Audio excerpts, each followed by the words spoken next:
Tell me what you're about to say so I can be mad. And I didn't want surgery. I have been on a fitness refresh journey. I want you to argue with me about why you think you're right. It was definitely edited differently this season. Yeah. And I noticed it was a different rhythm. And you get to a point in the book and you go, wait. No, she doesn't move through life at all swiftly.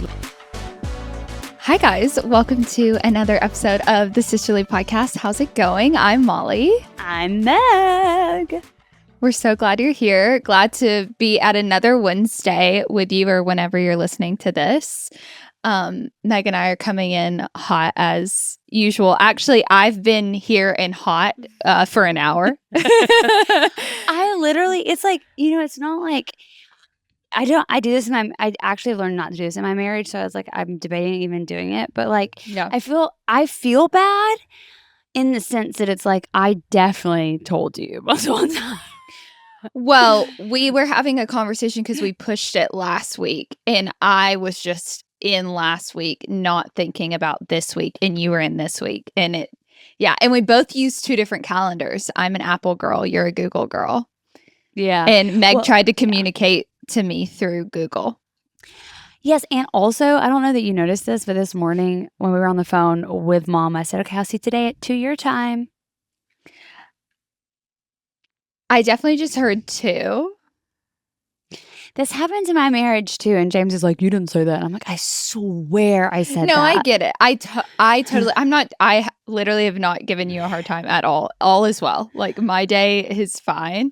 It's the biggest thing for me is I just have a hard time switching my brain sometimes. Same. So today, at least I didn't have too much where a switch of plans didn't dysregulate me. Thankfully.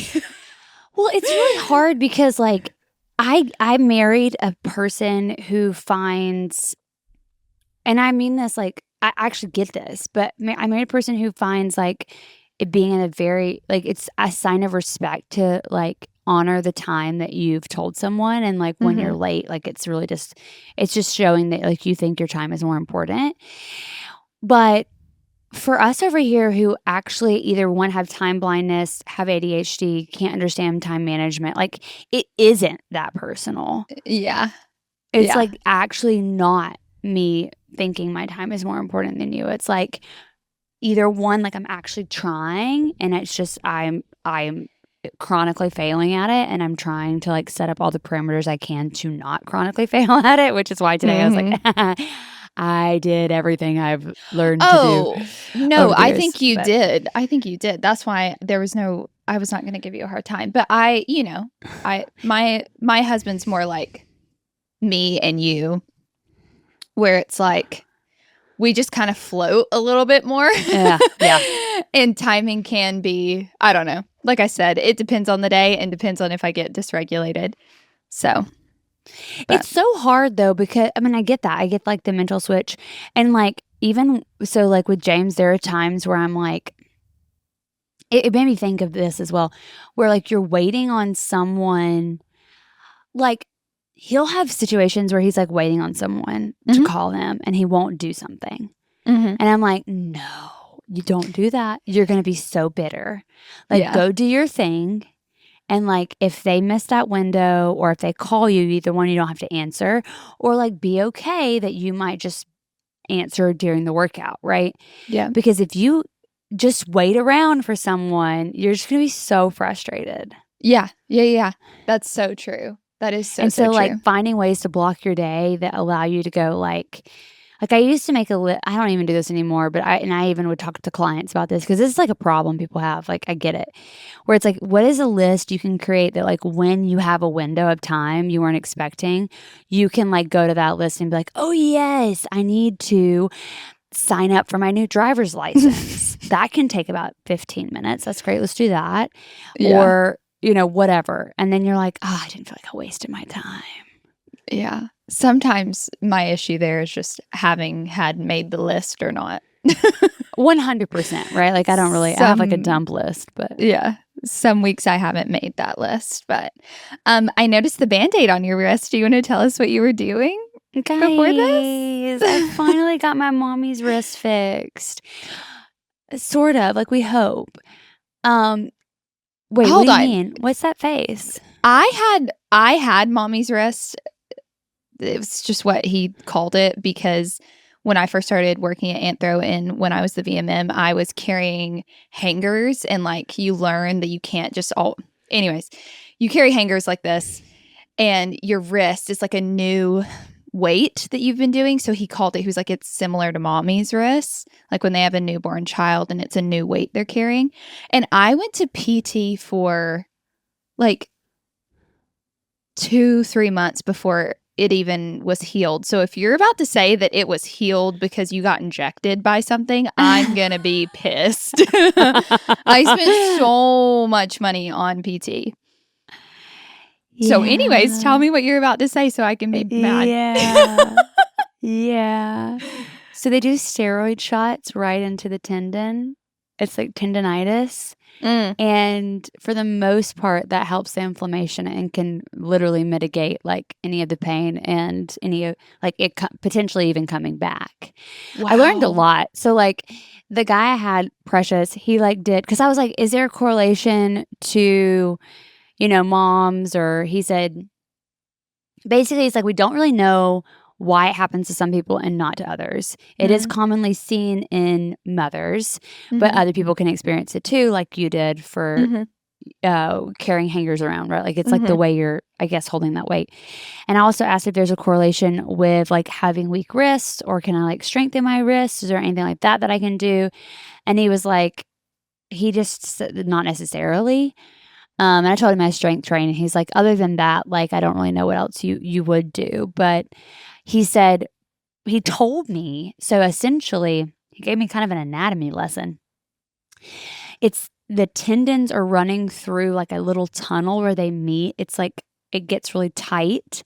And some people's tendons, they run side by side through that tunnel, have a wall that is in between those two tendons, making it even smaller for those tendons to run through that like cavity, and I guess can make it even have less room. And I guess that has something to do with building up inflammation, maybe the way they rub the wall, whatever. Oh my God. So he said there was like kind of a stair step of like intervention that we could do. First would be like the splint, and I was like, that didn't work. And I said, now, I'll be honest with you, I didn't wear it 24/7. He's like, yeah, so you had already been and you had gotten a splint. No, James had a splint for something else. And like, Oh, okay. I have so many medical friends that we often are like, yo, what should we do? So someone had said like a splint. So I did the splint thing, but I didn't wear it 24/7. He said he would partner that with an anti-inflammatory because it's inflamed. Yeah. So I didn't do that, but it had gotten so bad that he was like, okay, the second case that you can do, the next intervention is like a steroid shot into the area. And he said it's really sensitive. It's very inflamed. So it's like, it's going to be a little uncomfortable, but like we'll use a numbing like lidocaine and whatever. And then the third would be to like actually have surgery, go in, open up that canal, like do an incision and like release it. Okay. And I didn't want surgery. I was like, I don't want surgery. I want to keep this like as. No, like, totally. Yeah. So I'm like, how did I get to PT and you got to the medical office? Like, were you telling your medical friends and they were like, yeah, go just see your practitioner and they're probably going to give you a steroid shot? No, I have no idea how. Well, this guy was really funny because he said his wife had it and she had used just like a wrist thing. And he said she hadn't really complained a lot about it. So I assumed she was fine. Well, when she found out he was giving shots to other people for this problem, she was like, I'm sorry, you could have given me a shot. And he was like, I didn't think you were in that much pain. And anyways, but so I don't know why, like, I guess some people just like, what's the word I'm looking for? Like deal with it differently. But this guy, James, had broken his foot. My husband had broken his foot back in the fall. And we really liked this like practice, this place. And so I was trying to meet with her, but she wasn't a specialist necessarily in the hand and the wrist. And so I went to somebody who was, and it was this individual, this man.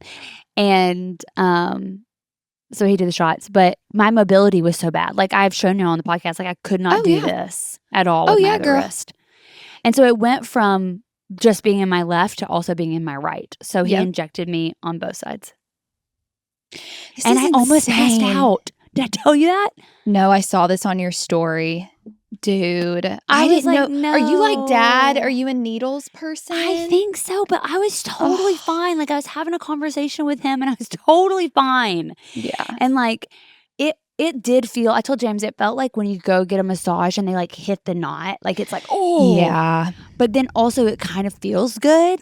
Mm-hmm. It was like that. And so I almost kind of could feel it like releasing, if you will. Mm-hmm. But on the second one, it started to get like the window started to close around my eyeballs. Yeah. And I could feel really dizzy. And I was mid-conversation and I was like, I'm getting really dizzy. He's like, okay, breathe. You right. And then he laid me down. And Okay, similar experience, and maybe other people have experienced this. Whenever they inject you in the hospital, or maybe if you've had a nurse come to your home, they inject you with what is that medicine for nausea? There's a bunch of them, but one of those, I get really bad migraines. Anyways, one time I was also sick and got dehydrated, and I had a nurse come to the house. Long story short, they were injecting me with fluids and headache medicine, but they gave me nausea medicine, and it made me dizzy. It made me kind of like floaty, and he told me that was going to happen. But I also told him, I said, listen, I'm a tiny person and I might need you to give me half a dose, because every time I get a full dose of something, it's too much. So anyways, that feeling that you're talking about, dizziness, I feel like that's probably what I experienced there, where it's almost like, okay, I'm about to like either peace out or I just kept going. I knew after giving birth to my child, I Mhm. know how much of it is also your mind. And so I knew I just had to close my eyes and try to think about something else and take really deep breaths in through my nose, out through my mouth. And so I was able to help it subside a little bit. But I was also, the other little like devil on my shoulder was like, don't pass out, girl. Don't pass out. Don't close them eye. You're going to pass out on the ground. You're going to pass out here in front of everybody. Yeah. Smack.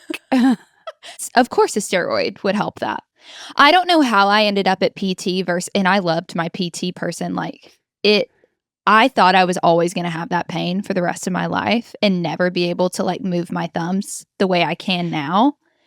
And after, I think it was like 6 to 8 weeks of PT. What were you doing? Were you like doing any stretches? Yeah. So I had never gone to PT before that. Funny story about PT. I used to always go in what I would wear to work, kind of like what I have on today, like full makeup and like a cute outfit. I didn't know PT was like, we're going to do like session works. Yes. Yeah. So I would roll up in there in like wedges doing these like rope things. It made me laugh so hard. And I think they like low key were laughing inside. Anyways, yes, I was doing like the ropes. We would do the exercises. He also would massage that part of my tendon to kind of help loosen it up at the beginning of the sessions. And yeah, and then I had exercises I had to do at home that I did maybe like 90% of the time, because at that point I was dating Evan and he's a very diligent man. So he was like, we're doing the exercises. That's so interesting. I mean, I even asked this guy, I was like, is there any stuff I should be doing after this? Because this is like a staff that's like in with like the PT people. And he told me he actually thought some of those stretches would aggravate it. And this is where, there's people who like, not PTs, but like things in that world, like that's more holistic, I think, versus medicine, right? Like, aren't there people who kind of like butt heads in that arena? Yeah. So maybe this is that argument. This is entering into that argument of like what is that, more Western medicine, I guess, versus like a physical. Well, and because somebody was originally talking to me about getting it dry needle, to which I was okay with as well. I was like, let's dry needle this snitch. That was an option for me, but I went PT. Well, I didn't really have an option. Mine was insurance. So it was like, insurance fully covered what I did today. So I was like, totally. Great, I'll just go do this. But he gave me options. He gave me Yeah. options. But the insurance, and maybe there could have been a dry needling situation at another place, but I'm sure there could have been. But this situation was just a little more efficient, if you will. Yeah. So we went with That's it. amazing, We'll see how it dude. goes. Yeah, I'm excited to see how you are in the next few weeks. I hope so. Yeah, I hope so. Because I'm so over it. I just want to be able to, like, the amount of times that I've drank something on this podcast and looked at my wrist and gone like, I know Yeah. that I look ridiculous because I Mhm. know that it's mobility issues. Yeah. Or like when I wave at people, like I can't wave. I'm like, Yeah. Yeah. And I feel like the Tin Man. Yeah. Or just like my arm, it looks weird. I'm like, I Mhm. can tell that I should be able to go like this, like, hey. And I'm like, I don't know. I don't even know how to explain it, but there's just like funky movements I do. People who've experienced it know exactly what you're talking about. I mean, dude, I literally thought I was going to be like that for the rest of my life. I was like, Yeah. yep. I can't even throw a peace sign. Like the way that your thumb is, but like I'm like, Pull this one into frame. Yeah. Yeah. Yeah. Yeah. Yeah. it's like it's like I can't. Yeah. Were you at the time, like, I had to switch my Apple Watch. I couldn't wear anything on that wrist. That's why I now wear my Apple Watch on my, what do they tell you to wear it on your dominant hand? Like, I now wear it on my non-dominant because I couldn't have anything touching that part of my wrist. You're supposed to wear your watch sensitive. on your non-dominant hand. Okay, then maybe it's opposite. Maybe I wore it then after that on my dominant, but at least just like, I kind of actually, I'm going to call people out. I think it's weird when you wear your watch on your dominant hand. I think it's like there's something subtly in my brain that goes, something's off here. well, when I'm wearing mine on my dominant hand, it's because I used to have mommy's wrist. So, yeah, that's my Band-Aid situation. I really am hoping that it'll. Yeah, I'm curious to subside. see. We'll get an update in a few weeks and really see whose way worked. No, I'm just kidding. I think yours is going to work faster. Well, I hope so. I hope so. Cool. Well, you wrote a lot of things at the bottom of the notes today, so I was you're ready to trying go. Well, I literally hate when I'm like, what did I do last weekend?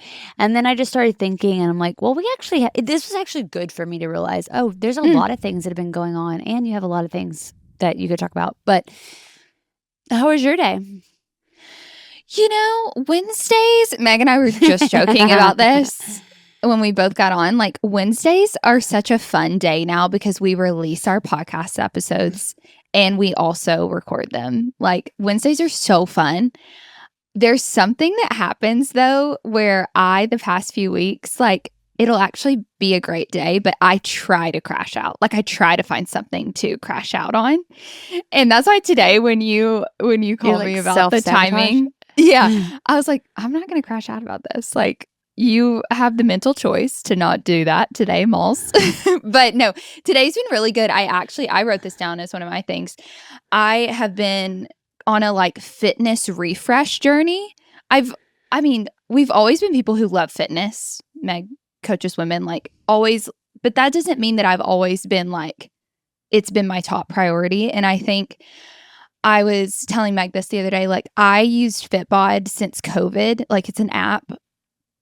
And I just like have been so tired of it that I'm like, it's a great app. There's nothing wrong with it. I just need a different thing. And so I started Fit with Coco.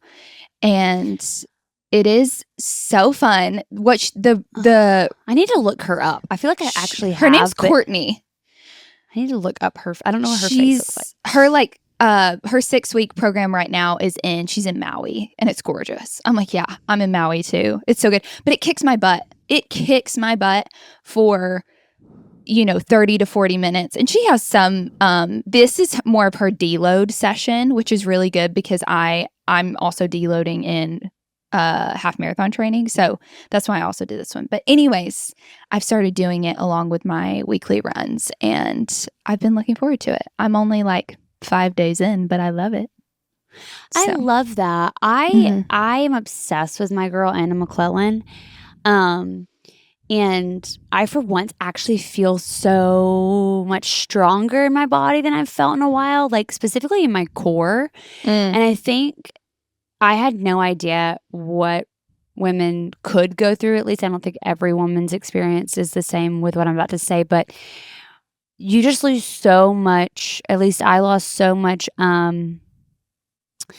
don't even have mobility in the core Mm. that it has taken quite a minute to get reconnected to it. Or even like you forget what it feels like just to feel a nice, strong brace in your core. Like you right now could, I think you could go into the kitchen and just go like, I don't know why I think of the kitchen because this is when I tend to think about my core for whatever reason. But you like could just tighten it and be like, yeah, I can feel myself tightening my Let's core. all go in the kitchen and tighten our core. I think it's because my mirror's right there and then I can always see myself in the mirror.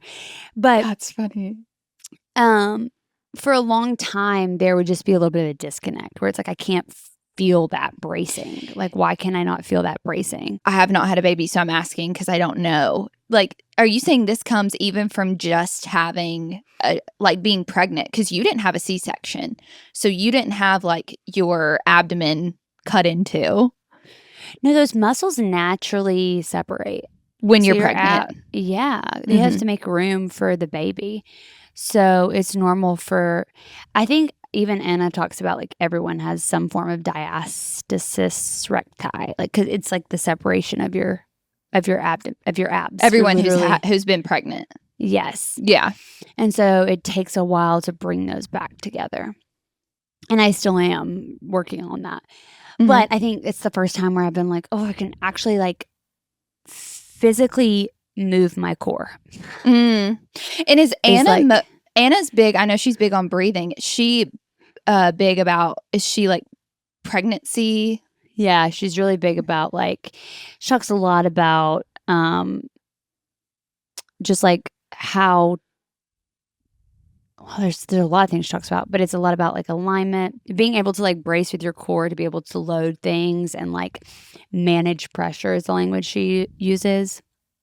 And how much pressure, like she's like the amount of pressure you're going to need to manage holding your 5-year-old versus your baby is different. So learning how to like start and build up, and I'm very much paraphrasing what she says, but I've really enjoyed her. And I love strength training, and that's I'm someone who comes from like I will take the gym all day. I love machines. I love the free weights. I love just like the pump feeling. But lately I've been wanting, I think I'm going to do a couple of exercises with my girl, Nourish Move Love. She's awesome. She has free stuff on YouTube for, I wouldn't say just for mamas, but I first learned about her because of, I think, for I had pregnancy clients, and I was, using her as a researching tool for some of her stuff that she does for clients. So, but she's a great resource, great free resource. I mean, a lot of people know about her because she's she's a very big YouTube. Yeah. Free well, I feel like person. Most of these people have started on YouTube and then either go to a Patreon or an app or something like that, don't they? Is she paid? Is she behind a paywall? Yeah, she's Solon. She gives so much value for free on Instagram, but she is behind, her thing is SOLIN, Solon. And then Nourish Me Love has her own website. They have a lot of free stuff on YouTube. And then I think they also have like a membership thing that you can do. But she does great videos. I'm like, I might do some of those. I love that. I was just thinking about when you find something that gets you there, that you're like excited about. It's just, it's fun when you can find, especially a program that you can like follow. Yes, a program. Because usually they're balanced in a good way. Yes. And like Courtney, I don't know what to call her. Courtney. She was talking a lot about breathing after you and I were having that conversation the other day. It's everything. She was talking about a lot about that. It is. And I just didn't grow, like she's more Pilates and strength based. Like her base is Pilates, and then she's added weights and strength and core and all this on top of it, as a lot of people have. And I just haven't I come from more of the weight training background. I don't come from the Pilates yoga mat background. it's a whole other thing, and I feel strength in a whole other way. Yeah. Now, I'm still using weights. We're still like gaining muscle and building muscle mass and all of that. But she was doing something today, and I was like, oh my gosh, I am not used to needing to kind of like fill the ground like this. Anna talks a lot about that. She actually works out with no shoes. I now work out with no shoes. So does Coco. And I Yeah. was like, do I take my shoes off right now in the Y? Yeah. Well, I wear socks. I'll take my Well, I would too. yeah. Is that not I do weird? those. No. Girl. No, I literally had a man come up to me and go, "Is there like I coach guys for lacrosse, and I'm always looking for new ways to like better their, training. Is there a reason why you're not wearing shoes?" And I was like, "Oh my god." You just have a sign on your head that says ask me a question. 100% I do. No, I do. Yeah, I do. It's not always fun. But yeah, Anna does a lot more of that, like grounded. She's very interesting because I don't know that she would be like, I come from a blank background, but she sounds like similar in the sense, like there's just, I do all days where it's just deep core and pelvic floor, and it's so soothing, but it's very yoga Pilates. Yes. But And then I think it's lovely. full strength training. I think that's where a lot of fitness is right now. There's trends and stuff like that. I think the quote unquote trend right now is a blend, is a balance, I guess I should say. I think a lot of people have found a really lovely balance, and that's what they're bringing to us. Finding somebody if you are like me postpartum or anywhere around the baby world, finding you someone who actually is certified in that is going to be so helpful to you because of the type of connection that you have to reestablish in those areas. Yep. That you want to build from the ground up. Oh, yeah. And we were talking about this the other day, Meg, and just finding someone that you connect with. Like, you're not going to connect with everyone's personality, and that's why everyone's different, and there's so many different programs. And that's important, too, because that's who you're connecting with. And it Meg and I, well, Meg used to do this, and I would, like, latch on, but Tone It Up. Throwback. I loved Tone It Up. I mean, what year was that from? Was that like 2009? Like, was that from your No, it's senior? not that old, is it? Were you like at Sneed? Was it more 2012? I thought I know I did Tone It Up with Ashley. Maybe it was like 10-ish years ago. Yeah, I know I did Tone It Up with Ashley in the house that we lived in over here. So I think it's literally, I swear it's like, yeah, 10 years ago. I feel like she was before her time with that. Like, she was what everyone's doing now. Yeah, or they were. I can't believe that's 10 years. Like, because I was going to say 2015, 2016.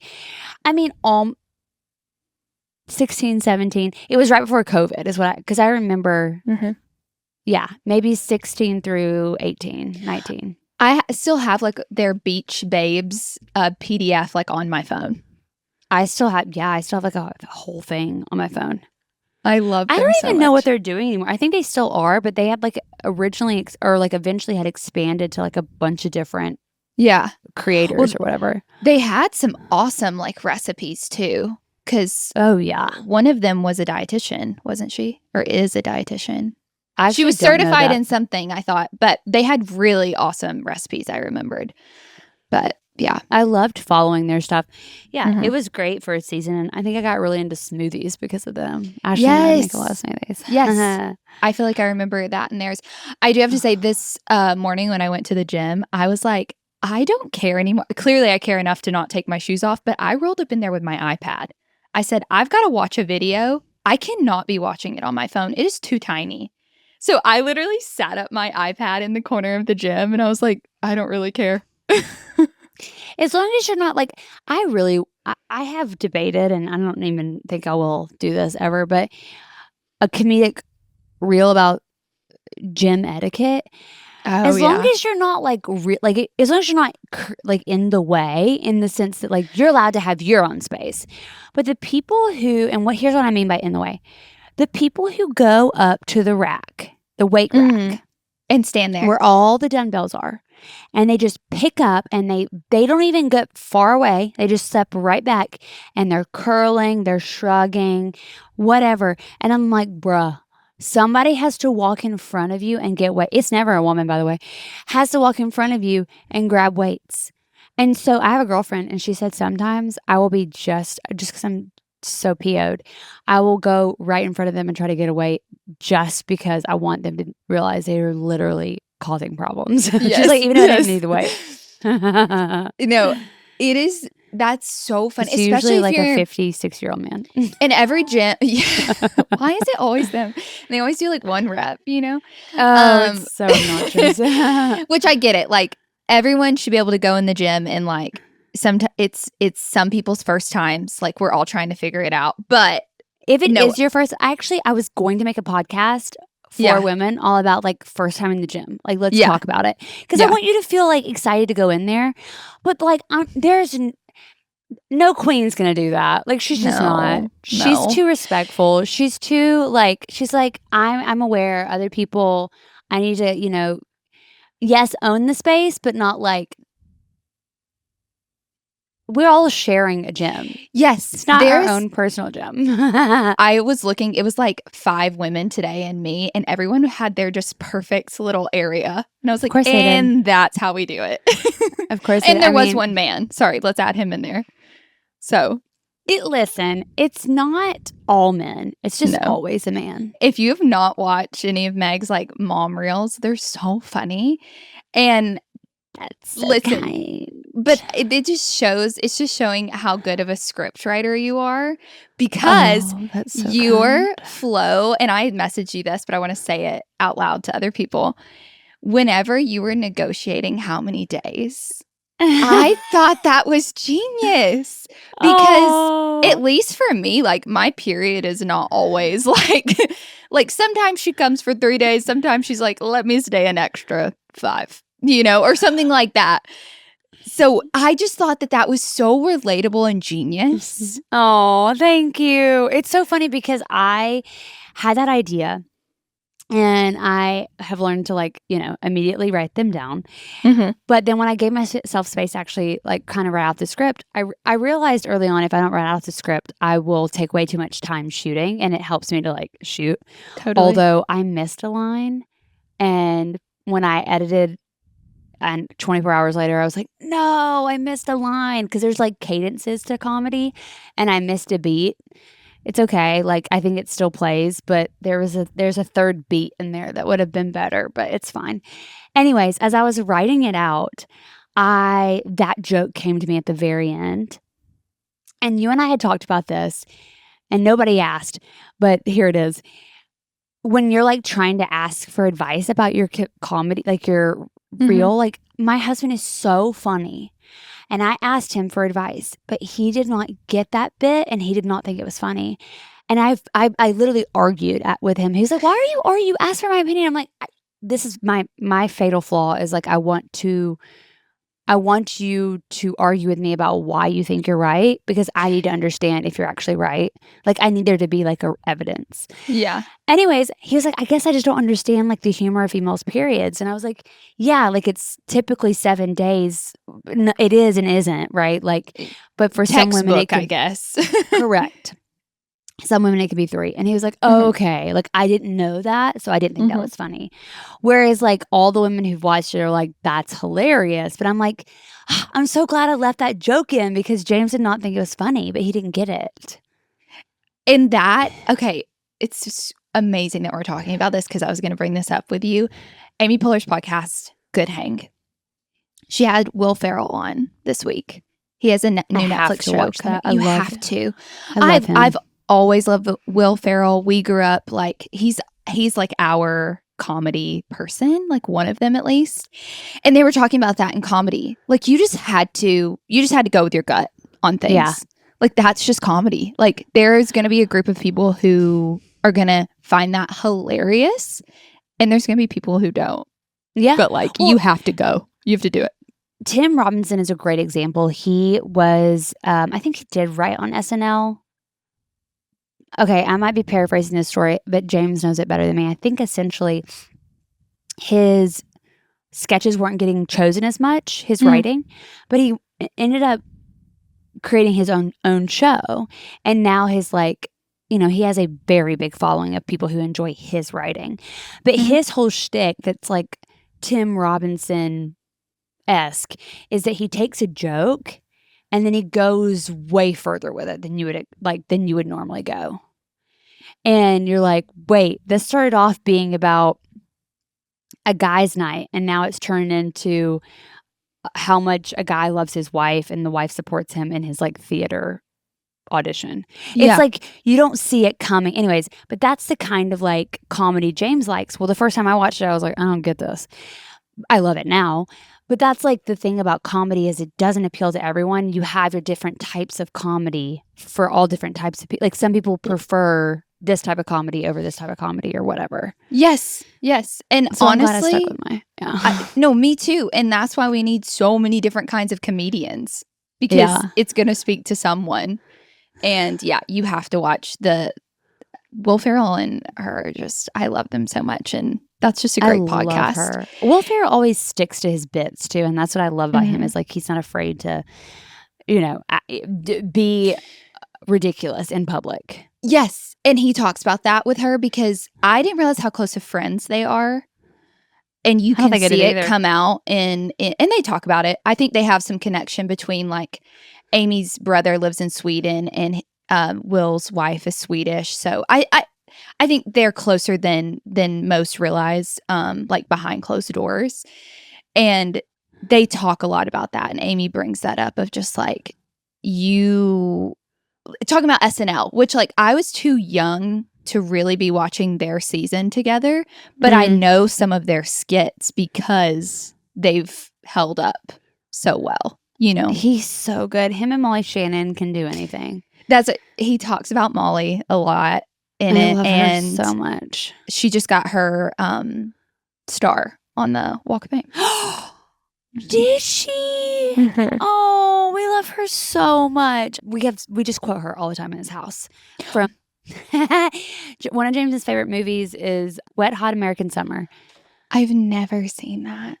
It's okay. Well, there's a scene where Molly Shannon is like the art teacher for the Mhm. camp, and she is getting a divorce, and she's like losing it, and all the camp kids are like there for her, and this kid is talking to her, and she's like this or whatever, and she's like, my ex. I gotta get used to saying it. My ex.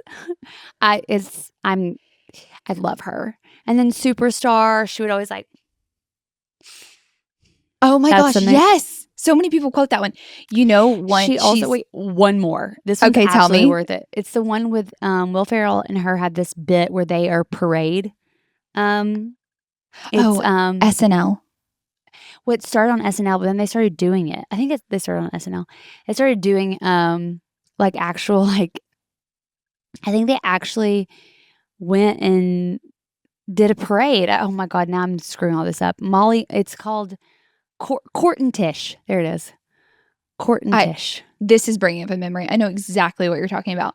Oh, so One funny. of my favorites is when she's in the Santa Clauses. And she's the one, Yes. and they set her up with Santa Claus. And she sings to him. And he's like, and she's like, she starts yelling at him. And she's like, you don't understand. This is my craft. And that is one of my favorites. Okay, this is like I'm giving myself way too much credit. She is a little bit of my comedy inspiration. Yeah, like, I could see that. Oh, that's kind. Because like when I do character auditions, like there are times where that is a little bit more of my energy as the Molly Shannon, highly animated character, like larger than life. Is this person a real person? They are. Yes. And we can't forget her in The Grinch as the mom. Oh, I think that's a little bit more of an underplayed role for her. Like but she has some lines in there, She like does. when she's like Martha May and they're talking about the lights and like she falls back. And like there's things like that like it was just genius for Molly Shannon. But she's brilliant. they were talking, something hit me today because I think we both have some movies we've been watching, you and I, Meg. But I was going to bring this up, and then also Will and Amy and all the things. Sorry, thought bubble. They were talking about all these amazing like movies they've been in and amazing actors and things like that. And Ev and I have been watching the Batman trilogy, which is Christopher Nolan's Batman. It's my favorite movies. Fun fact, they're my favorite movies. Always have been. I'm kind of shocked by that. Everyone's shocked every time I say that. There is so much depth to those movies, and as someone who doesn't love being sad and doesn't love sad things, like I think those are just like Those are hit dark. some really dark places.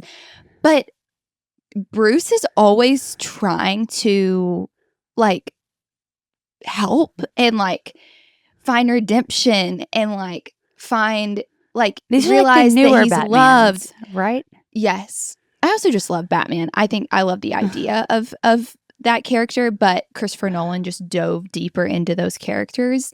And there's some of the best actors that when you go back and watch it in 2026, you don't realize they're in it. Glenn Powell's in the third one. He's like one of the guys at the stock market. We were watching last night. We were like, Glenn. Yeah. He kind of like blew up, not in like he was never in anything, but like he went from like 0 to 100 in my opinion. Yes, he did. And he's awesome. Love He's Glenn. so talented. He's so He is good. So talented. But what I was going to bring it back to is actors are very important. I want to like get your take on this.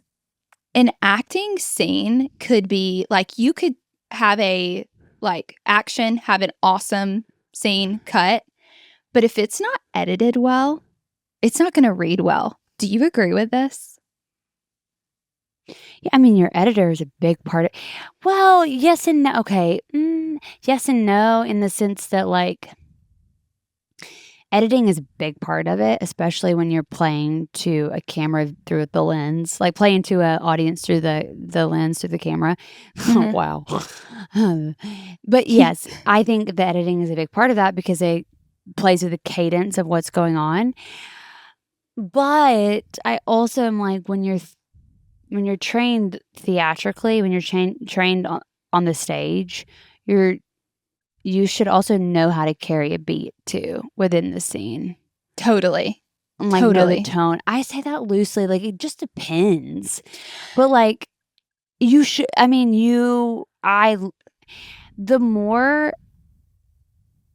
the longer in my career, the more proud I am that I started from theater.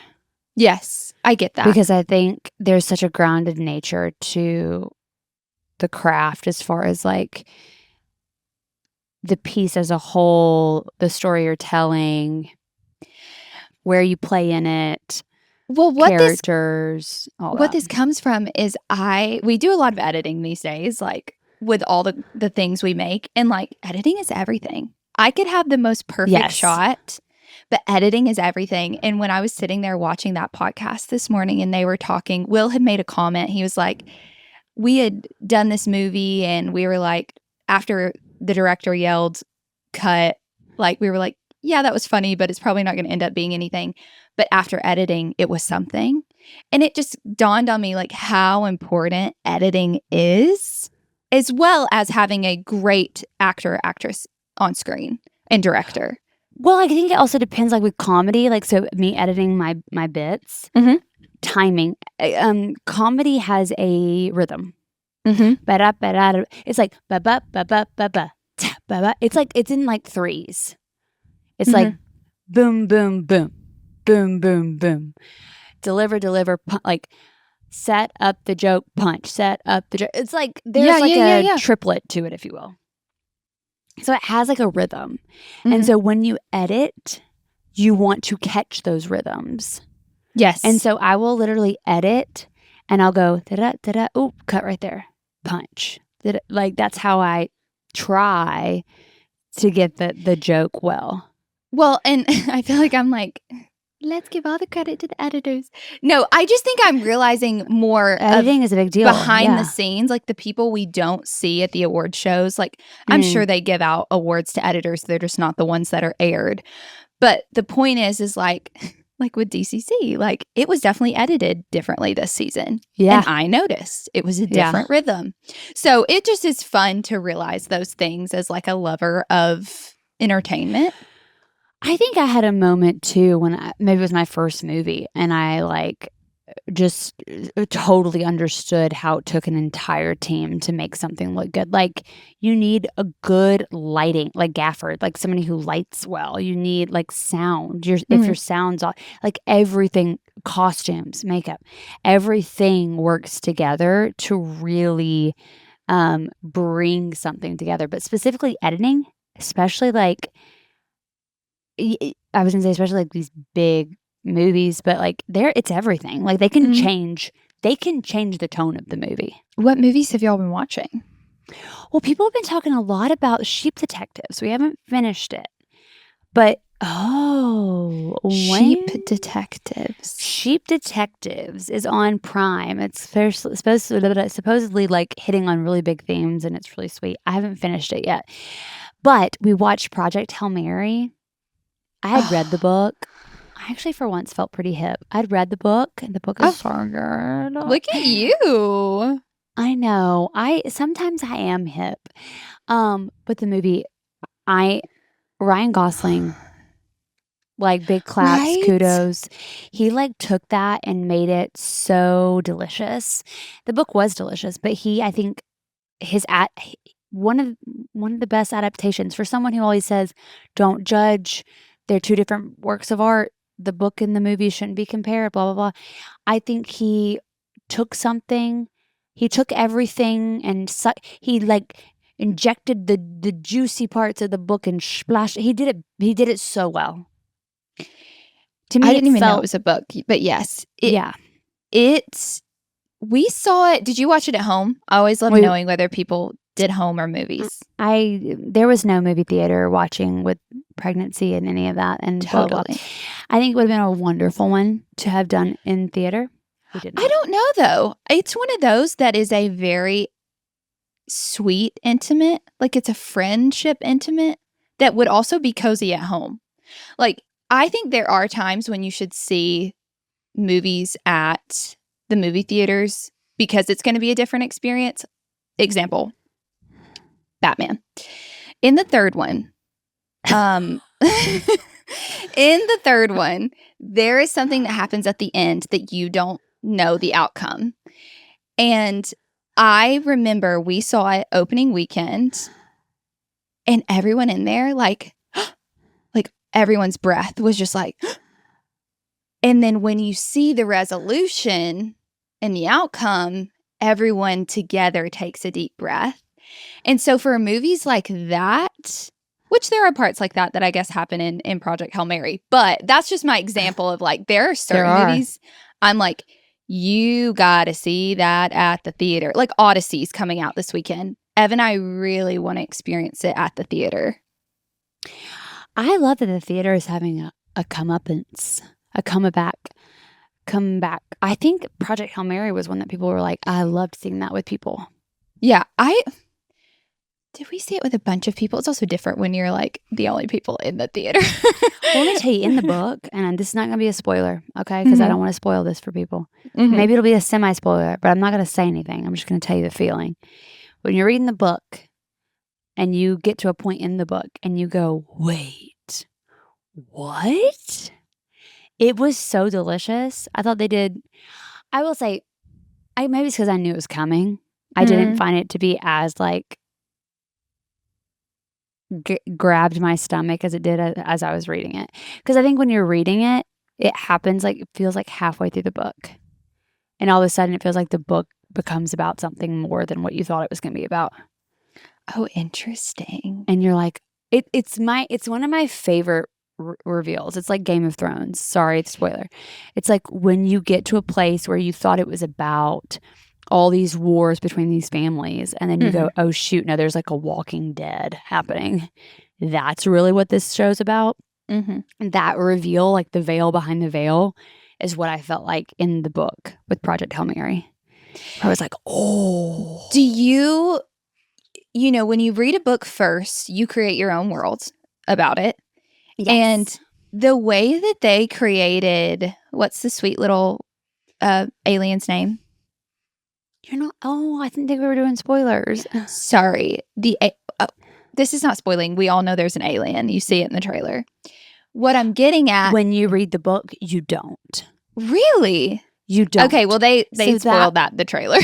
That's what I loved was that you're reading the book and all of a sudden the reveal of him being out there completely like at a loss to like whirling around or something, and he all of a sudden sees something and he's like, wait, what is that?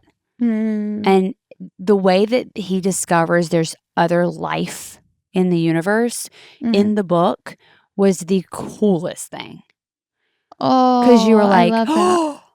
oh my God. It just made it, I don't know how to explain. It was just so cool, that reveal Yeah. in the book. Rocky is his name. Rocky, that's his name. The way that they did his, like, the things that Rocky created, it almost looked like ice or glass. I'm curious, when you read the book, were you picturing things like that? Because I thought it was such a creative way to do it for the movie. So this is where I think it's kind of hard because I did read this a few years ago. So I think had I read it a little closer, I might have an even better image picture. But I am a very visual person, and so I tend to remember things in pictures. I watched that and felt like he was in my brain. Yeah. Yeah. So that was kind of Okay. cool. That's really cool. Okay. That was just such a like it felt like, oh, this is also what I saw. yes, like it felt right. Like when and I didn't read the book, but whenever cuz you don't know, like I think there's been such cheesy alien stuff made, and it's like, no, Rocky's planet needed to kind of make sense but not make sense to our brain, because that's the outcome. In the book, it's even better because the guy who wrote the book is, I'll explain what I mean by even better. I'm pretty sure he was a engineer. I think that's right. And then he went on to like create this, whatever. I forgot what kind of engineer he was. It's relevant because there's so much math and science, and he almost writes it to where you're like, this is an actual realistic reality because he's like explaining it, like the math and science of it. And so you learn about Rocky's world and like the compositions of the atmosphere that his like world is made up out of, and like, so it just and I think even the one thing I can't remember, but I think in the book is they actually communicate, because they had to splice it and make it so much faster. I think they actually communicated through music. Which Rocky's voice was kind of music. Yeah, it's like a pluck of strings. Yeah.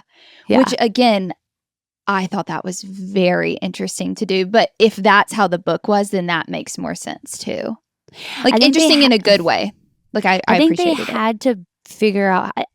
I can't remember, but they obviously had to make it to where we weren't just going to be able to read a book about what he was saying. We had to like have him talk. So anyway, I loved that. It was so endearing, all of that in the movie. Without saying more things, because I want to chat more about it. I won't spoil anymore, but that is a really good movie. The fun edits corner that I haven't done in a long time is the fact that I said that we were going to go to the beach like 3 weeks ago. Now we're actually going to the beach. Wait, yes, let's talk about this.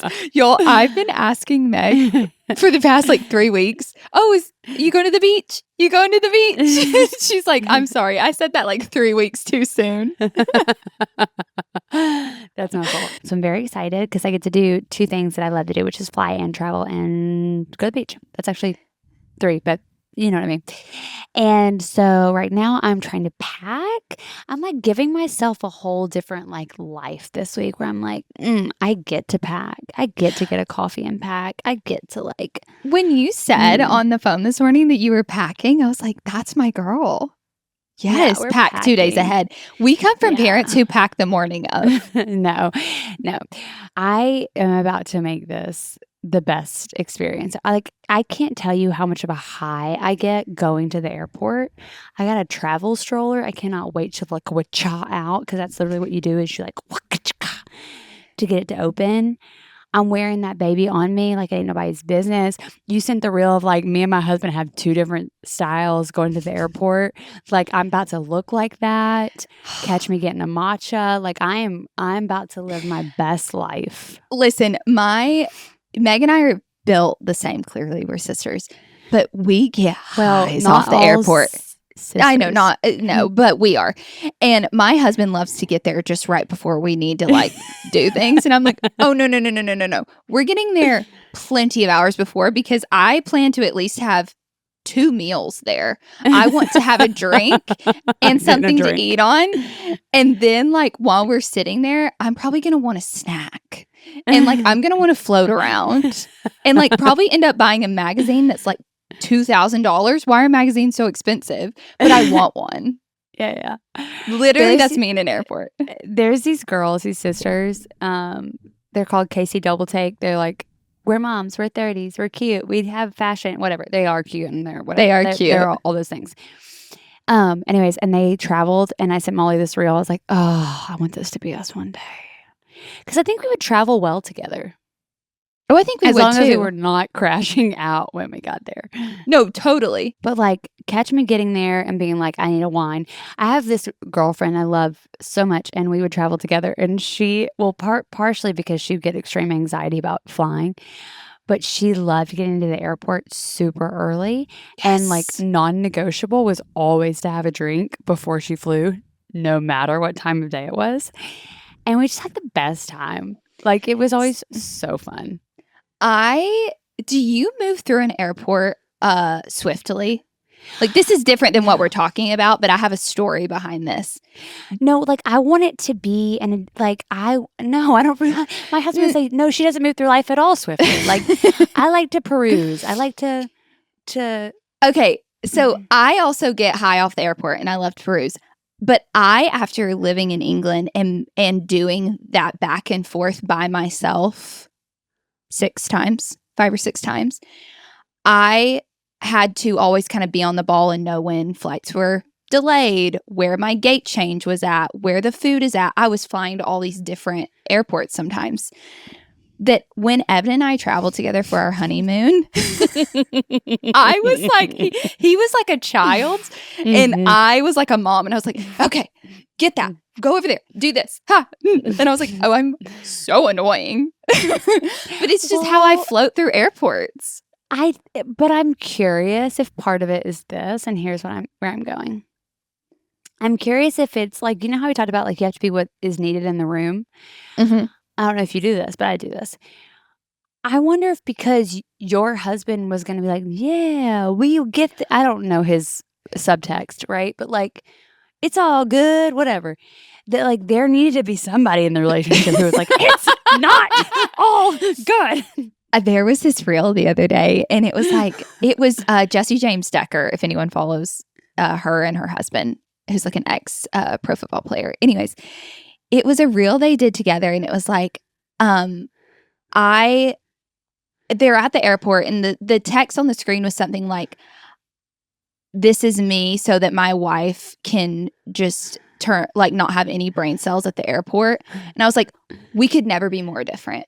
I have brain cells that are mine and 5 other people's at the airport so that my husband can float. There's always one. Yeah. But that's, and the only reason I say that is because that's my husband. And like, I'm like, you're worrying enough for both of us. Like one of us needs to enjoy this experience. Right? 100%. Okay. And then, but the only reason I know that is also different for me is because I've traveled with another girlfriend, whom shall remain nameless. I love her so much that like I was the one who you have to be that person. She was like, couldn't be bothered. And I'm like, we have to be bothered. Completely agree. I have friends where I can turn off. And like in mine and Evan's like marriage, I'm that way sometimes. And sometimes he's that way. It depends on what the situation is. Yeah. Who has more flip-flop. Yeah. Like who might be more passionate about the situation. I don't know. Totally. But like, I think that's also what I've loved about being married. The longer we've gotten married, the more that we can, not hit, I just call them speed bumps, like not hit those speed bumps as bad. Early marriage, James would get so frustrated because before we would even get out of Atlanta, which we have to say is like really hard. It's really hard to get a coffee Atlanta. and Chick-fil-A. I had to go buy Starbucks and Chick-fil-A. And then Starbucks moved because they used to be right next to my house and I could like order to go. And I'd be like, James, no big deal. Just like swing in. I pop me out. I'll grab it at the counter, get in, we go. And I had an efficient like situation. Yeah. Well, then they moved. And then we had a really awful one where we got stuck in traffic. So it was like all those kind of trial and errors. Then I figured out my spots outside of the city. And now we stop at a place. So anyways, trial and error was like, his issue wasn't me getting it. His issue is that it would take so long. Yes. So my thing was, okay, I can get it. I just got to find it at a place that's not going to take as long. Yes. It is so funny you say that because you and James have been married for 5 years. 5 years. And Evan and I just celebrated 1. So like we're in some of those like early speed bumps, but you kind of like, you talk about them and then you move over, right? Like they happen, you talk about them, you move over. You learn. You keep learning. You learn. And I'm the same way as Meg. I like to have a coffee I'm sipping on for the whole 5 hours we're on the road. And my sweet husband, this past weekend, we had a race weekend and it was Friday morning. We were 30 minutes from leaving and he was like, now I said, I was ready. I was like, let me know when to get in the car. And he said, are we getting a coffee or not? And when he said he doesn't drink coffee. He meant me. Are we taking a route to a coffee shop or not? And that's how he was depicting when our leave time was. And I just felt so loved. I was like, thank you. I was not getting a coffee at that point. I was saving it for a place down the road. But anyways, I just, you live and learn. Well, I think it's my creator shout out this week. This is more mainstream for me because I was doing people that were like popping off and was new for me. But I followed this gal for a long time. She's a big time influencer, but I think she does what she does so effortlessly, but I know she also works really hard in the background. But Danielle Carolyn, she's a New York influencer. I love her. She's amazing vlogs. She's like my age and she doesn't talk a lot. Like as a vlogger myself, I talk a lot about my like editing schedule and like what I'm doing because it's like so much a part of my life. She's been doing it for so long that it's just like there's no need for her to talk about it. But to me, it comes off so effortless, and it is effortless because she just does it so well. And she's great. She's from Florida. It made me think of that because you're going to Florida. Danielle Carolyn. I love her. Yeah, she's awesome. It's spelled the way you would think it was spelled. Yeah.Elle and then Lyn. Carolyn. Yeah. No, Lan, I think. L-A? It'll probably come up when you type in Danielle C. Carolyn has never been spelled Lan. It's Carolyn. I've never spelled out her name. No, it's Carolan. That is it. Are you sure it's Carolyn? Yeah, because she says it that way. Okay, well, just so you know, that's not the normal spelling. Anyways, this is her. She's super cute. Oh, I can't see her, but I'll find her. One of the segments on the pod that I really want to do is sister shout outs in the sense of like fun stories about your sister. Now, granted, we're going to keep it nice. We're going to keep it kind, all those kinds of things. So if you want to share fun sister stories, I don't think we have an email for you. We do have an email. We do? Yes. Oh, contact.sisterlypodcast@gmail.com.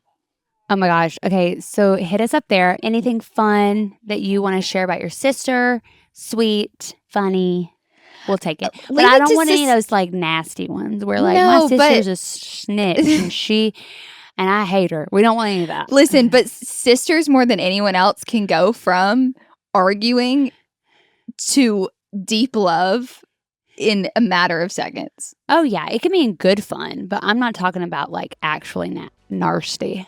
Yeah, I love that. Okay, cute. Okay, well, guys, as always, we're going to keep it kind over here. We're going to keep it sweet, and we're going to keep it fun. And as always, keep it sisterly. Bye, guys. Toodles.